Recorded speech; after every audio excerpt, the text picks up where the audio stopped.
Hello, engineers. So let's try to solve this sample problem. So yung problem na to is a trapezoidal rule problem taken from the subject numerical methods and analysis.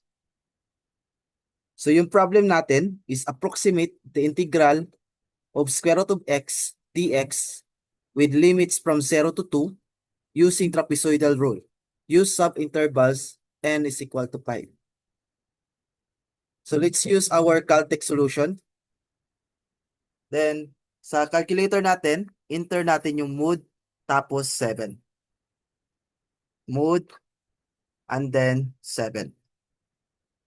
So, magkakaroon tayo ng display na function of x.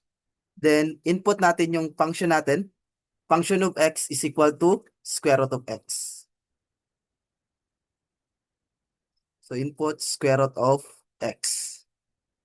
After that, enter natin yung equal, then magtatanong siya ng start value, which is yung ilalagay natin is 0. And then yung n value natin is 2. So yung start value natin is yung lower intervals or lower limit. Yung n value natin is yung upper limit, which is 2. Tapos sa step value natin, gagamitin natin tong formula na to. Upper value minus lower value divided by the subinterval, which is equal to 2 minus yung lower value natin, which is 0, all over subintervals natin na n is equal to 5. So 2 minus 0 all over 5, that is equivalent to 2 over 5 or 0.4. So balik tayo sa ating calculator. So nagtatanong siya ng value ng start value. So lagay natin yung lower limit, which is 0. Then for n value, lagay natin tong upper value, which is 2. And then for step value, ilagay natin tong nakuha natin na 0.4. Then equal. So magkakaroon tayo ng result na table in table form. So itong mga result na to is itatabulate natin siya. So balik tayo. So first row natin is 0 and 0. So for the first row, ito yung x value. And then for the second row is yung ating y value. First result is 0, tapos yung y natin is 0. Second result is 0.4 and then yung y natin is 0.6324. Pangatlong result or pangatlong row is 0.8 tapos yung y natin is 0.8944. Pang-apat na row, 1.2 tapos yung y natin is 1.0954.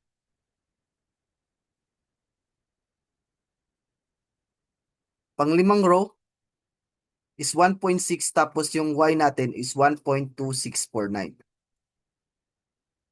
And then yung panghuling row natin is 2 tapos yung y natin is 1.4142. Since mayroon na tayong x at saka y coordinates, pwede na nating i-graph yung ating function. So ito yung magiging graph niya. So ito yung curve natin or the function of square root of x. Tapos kung makikita nyo, makakabuo tayo ng mga trapezoidal. So ito yung mga trapezoidal niya. So ang gagawin natin, so para makuha natin yung trapezoidal value niya or the result is isa-sum up natin tong mga trapezoidal areas. First trapezoid, second trapezoid, third trapezoid, fourth trapezoid, and the last. Since kung makikita nyo, ito ay isang right triangle, pero pwede rin natin siyang i-consider yung calculation natin as trapezoid. So sa calculator natin, enter natin yung mode 3, 1, tapos shift mode cursor down for 1 para ma-open natin yung ating frequency column. So sa calculator natin, punta tayo sa mode 3, tapos 1. So para ma-open natin yung frequency column, shift mode, then cursor down, 4, tapos 1. So magkakaroon tayo ng display na X column at saka Y column. So sa X column natin is ilalagay natin lahat ng mga Y values. Itong 0, 0.6324, and so on and so forth up to 1.4142. And then sa frequency column is ilalagay natin yung trapezoidal pattern. So i-explain natin siya in the later part of this video. First value natin is 0. So nag-start tayo sa 0. So first row natin is 0. And then next is 0.63246. So lagay natin to, 0.6324. Pangatlong value is 0.8944. So ilagay natin to. Pang-apat na value is 1.095545. So lagay natin 1.0954. Then panglimang value is 1.26491. So lagay natin 1.2649.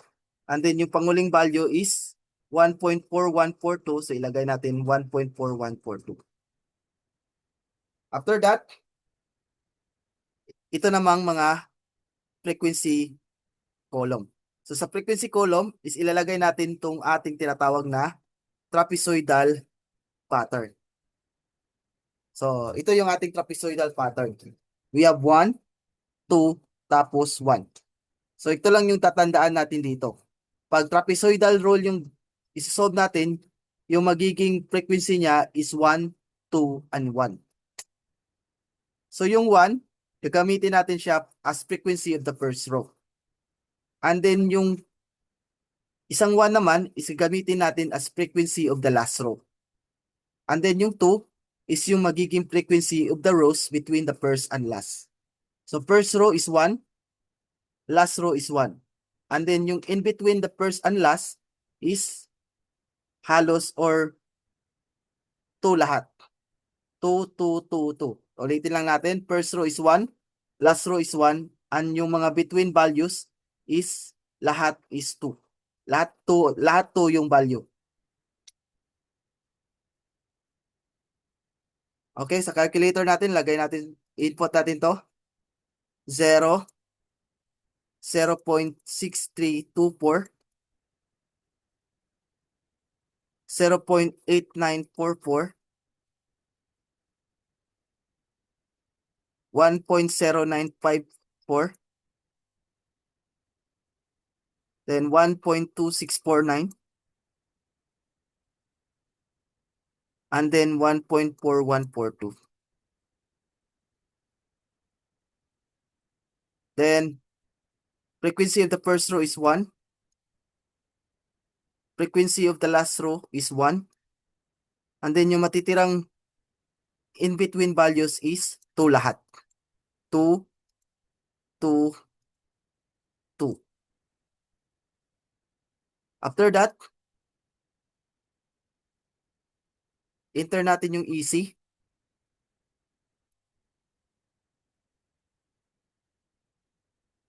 And then, gamitin natin tong formula na to.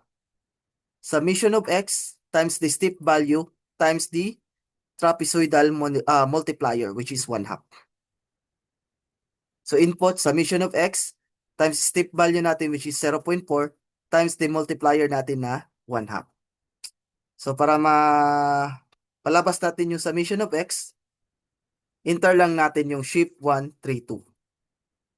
So sa calculator natin is summation of x, that is shift 1, 3, 2, times the steep value, which is 0.4, times the multiplier, which is 1/2. After that, enter nyo yung equal. Enter equal. So may masusolve tayong result, value na, or may makukuha tayong value na 1.83768. So therefore, ito yung ating final answer. So I hope marami kayong natutunan sa video na to, and maraming salamat sa panonood. See you next time.